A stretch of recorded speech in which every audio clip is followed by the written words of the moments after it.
واسه شروع باید گرمش کنیم. حالا 1 ماهی، 2 ماهی، 3 ماهی. این ماهی رو از سام رفیقم خریدم. تمیز شد، خوب شستمش. قابلمشو من میارم، روغنش از تو. مگه میشه تو این طبیعت فلفل نخوری آتیش توش نزنی؟ زنجبیل آوردم کارو درارم. با هر تیکه ماهی یه انگشت بخوری. نترس، زیاد تون نمیشه.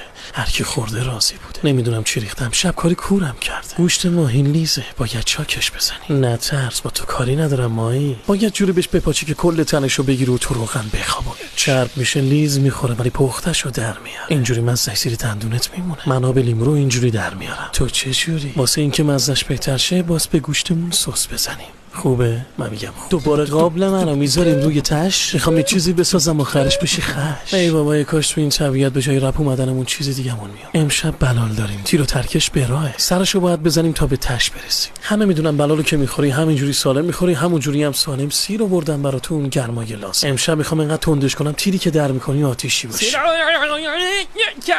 سرش اضافه است، خاصیتش تو تنش. امشب خیلی بالایی. فلفل دل میگه رنگدار آوردم، بهونه نگیر. حالا میخوام واسط سس بزنم. شوگر سبزیجات آوردم، پیازچی پیر. بخواب زیر و روی میکنیم همه اینا رو تا خوب سسمالی بشه. من خودم میترسم اینا رو بخورم. تنها باز چیکار کنم؟ اگه تو بیای با همه چشم آب میاری. برنج ایرانی و بار میذاری، بعدم درشو میذاری. چه برنجی، فکر نکنی گولت زدم دست به ملاقه شدم. این اصلا رژیمی برات. بیا. نترس، اگه میترسی من میخورم تو نگاه کن.